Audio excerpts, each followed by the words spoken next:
Hello, hello, hello. Good day, good day, good day, good day sa ating lahat.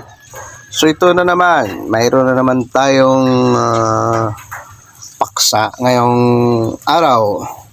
Ito ay kung paano natin malalaman na payaman na tayo. So dito, very simple. Very simple lang ang gagawin natin. Dito ang pagyaman, by the way, ay hindi natin iasa sa swerte. Hindi natin iasa sa swerte ang pagyaman. Dahil pag iasa natin sa swerte ang pagyaman, ano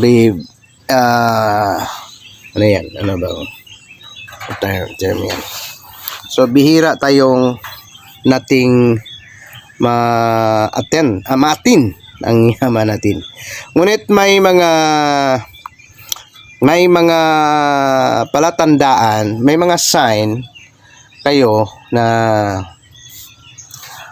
malalaman mo na kayo ay payaman na. At ito ang pag-usapan natin dito. Anyway, ang pagyaman ay maraming mga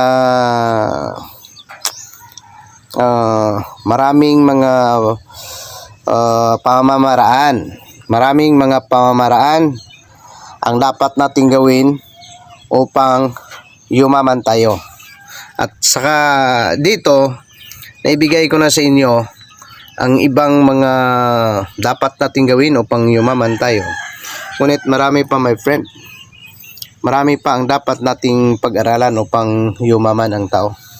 So dito, pag hindi talaga para sa atin, ay hindi mo mahanap ang pamamaraan na dapat mong malaman. Ngunit kung para sa iyo, malalaman at malalaman mo talaga ang mga pamamaraan sa pagyaman. Baka akala mo yung mga nalalaman mo okay na yan dahil sa tinuruan kayo ni Juan de la Cruz, yun ang gawin mo.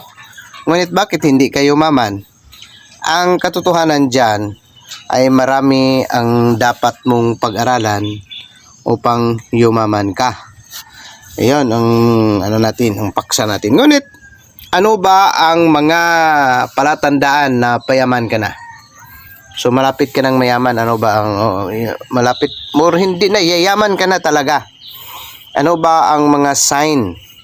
Ano ba paano mo nalalaman na yayaman ka na? Hindi lang for that for a few years to come, ngunit yayaman ka na talaga. Either of that month or of that year na. So yun na, ano ba? So dito, my friend, ito ang ibigay ko sa inyo upang malaman mo na maabot mo na talagang yaman at saka yayaman ka na. Pag nanaginip ka na kayo ay naging isang king. Kung lalaki ka, naginip ka na isa kang king ha.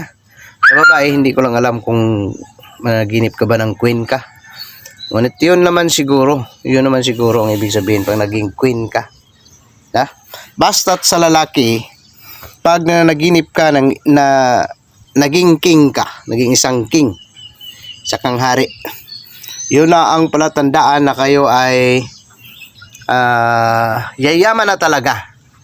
Hindi lang natin sabihin na malapit ka ng yayaman ka na talaga. Basta't na naginip ka na ikaw ay naging isang king. So dito, by the way, my friend, ibibigay ko sa inyo dito, marami ito marami itong dapat kong ibigay sa inyo. At kung basta't patuloy lang kayo rito sa channel natin, baka maibigay ko sa inyo itong iba't ibang mga sekreto. Dahil dito sa channel natin, iba-iba rin ang topic natin Iba-iba ang topic natin sa channel natin.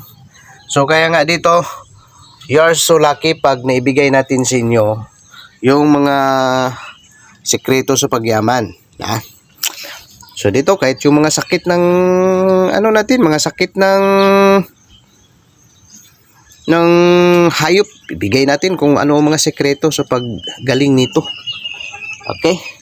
So ngayon, yun lang ang topic natin. Huwag lang nating habaan ng todo na upang nalalaman mo na kayo ay yayaman na talaga kung nanaginip ka ng naging hari ka, naging king.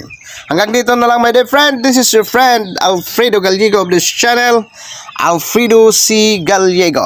Okay, tingnan nyo rin ang other channel of ours as Alfredo Gallego. Malalaman nyo na that's my channel dahil sa ang profile nito ay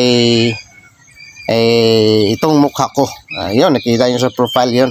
Ngunit mayroon naman na makita mo na hindi Alfredo Gallego ang pangalan, ngunit pag nakita mo na katulad nito ang mukha, so yun ay channel natin. Ang iba, ito talaga ang profile. Ang iba naman ay ibang picture, ngunit malalaman mo na ako yun dahil sa yun ang pagmumukha ay katulad sa akin. So baka iba naman ang makikita nyo. So have a blessed day everyone. Okay, next post na naman tayo.